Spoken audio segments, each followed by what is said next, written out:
intentional about your rest time, your Sabbath day, your 5 minutes, that you're being lazy, that there's something else that you could be doing because there's something you got to accomplish, because there's something that you got to buy.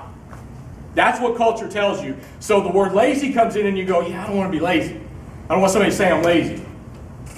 Go to Matthew 11. Verse 28 and 29. New Living Translation, it reads this way. It says, "Then Jesus said, 'Come to me, all of you who are weary and carry heavy burdens.'" Anybody weary or got heavy burdens on them right now? "And I will give you" what? Rest. I will give you rest. "Take my yoke upon you, let me teach you, because I am humble and gentle, and you will find rest for your souls.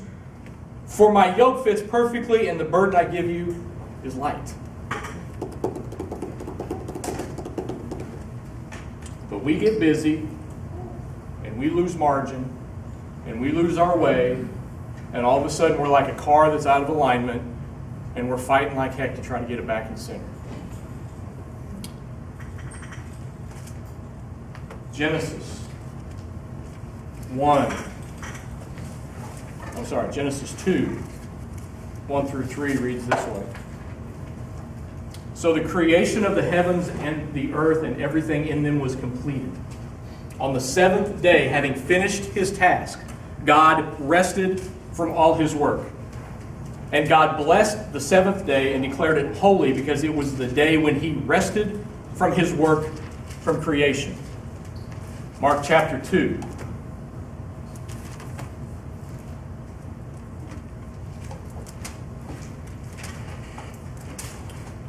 Verse 27 and 28. "Then he said to them, 'The Sabbath was made to benefit people, not people to benefit the Sabbath. And I, the Son of Man, am master even of the Sabbath.'" Notice kind of where we're going here? Let me read you what my commentary says. God created the Sabbath for our benefit, not his own. God derives no benefit from having us rest on the Sabbath, but we are restored both physically and spiritually when we take time to rest and focus on God. Is that being lazy in your mind? Because being lazy means you're sitting around and putting no effort into anything. To have a relationship with Jesus Christ, you have to put effort into it. Last one, old school, Exodus chapter 23. Verse 12. "Work for 6 days and rest on the seventh. Then this will give your ox and your donkey a chance to rest. It will also allow the people of your household, including your slaves and visitors, to be refreshed." Would we all not like to take a breath and be refreshed instead of going and going and going and going and going? When we don't adhere, now I'm talking to me too, because this whole Sabbath, Carrie's been on me, and I still fight it because I'm the guy that feels like I have to be busy. Got to be the provider for my family. Got to go out and work. Got to do this. Got to do this. Hey, gentlemen, let me tell you something. Your wife would rather have you be the spiritual leader of your house than to lead her into having a huge bank account. Your kids would rather you spend time with them than spend time on your phone talking to work that you've already been there for 10 hours.